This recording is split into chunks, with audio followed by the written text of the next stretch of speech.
Ghusl, taking a bath, something which we do every day. But if you think about it, it's a pretty important part of your religion. Because if you are not ritually pure, you cannot perform some important religious deeds. And how much time and effort you put into learning the correct manner of ghusl, and how consciously and how well you perform the ghusl, shows your concern for the way you stand before Allah. Because al-ghuslu amana bayna al-abdi wa bayna rabbihi. Ghusl is a trust between you and your Rabb. And we really can't emphasize the importance of ghusl enough.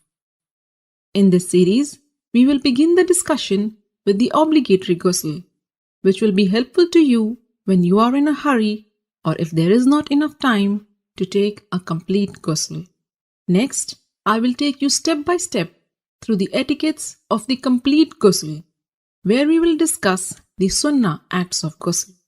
And finally, in the next video, we will answer some frequently asked questions about ghusl. Alhamdulillah, all the information and answers are taken from the writings and fatwa of the scholars. So let's begin. There are two kinds of ritual impurities, the minor impurity and the major impurity, which occurs as a result of janabah, haid or nifas.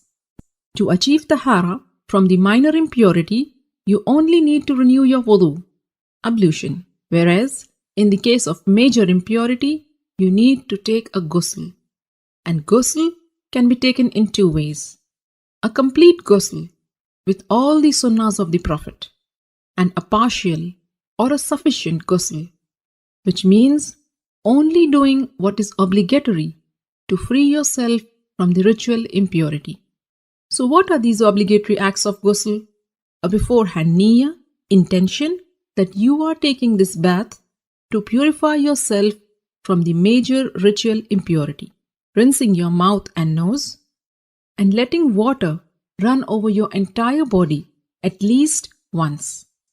Make sure it reaches every part of it, even your scalp under the thick hair. If you manage to do this much, then you have purified yourself from the major ritual impurity. As for the complete ghusl, and this is the mustahab one, and it is how the Prophet ﷺ took a bath. And this is how you do it. Begin with an intention to purify yourself from the major impurity. Then say Bismillah. Wash your hands 3 times. Then with your left hand, wash your private parts and anywhere else that is contaminated with traces of impurity. Then make a complete wudu, just as you would for prayers. Then pour water over your head 3 times, rubbing and making sure that it thoroughly reaches your scalp. Some scholars said 3 times means once on the right, next on the left, and then in the center.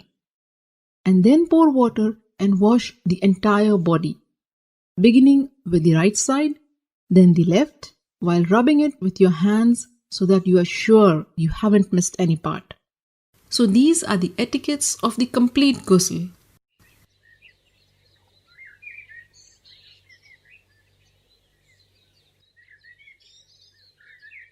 Ghusl essentially means letting water run over every part of your body. So if you are wearing a ring, you should move it. And if it is so tight that the water won't reach the skin underneath, then you have to remove it. Cosmetic items which form a barrier and prevent the water from reaching your skin must also be taken off. In a narration of Maymuna radiallahu ta'ala anha, it is mentioned that the Prophet sallallahu alaihi wasallam moved away from the spot where he had been taking ghusl, and then he washed his feet. Shaykh Ibn al-Uthaymin rahimahullah explained that what is apparent from the various narrations is that the Prophet washed his feet after ghusl only when there was a need. Like if the floor is made of dirt, and if the feet are not washed, they will remain soiled. So you may want to wash your feet after ghusl if there is a need. With this, you are now well informed about the how-to of the perfect ghusl. For more how-to guides, subscribe to the Striving Muslima YouTube channel or get yourself to thestrivingmuslima.com and subscribe to the mailing list. I will keep you updated about all the latest videos and interesting articles. Don't forget to share this how-to guide with your family and friends. By sharing this video, you are helping your friends and family in their deen.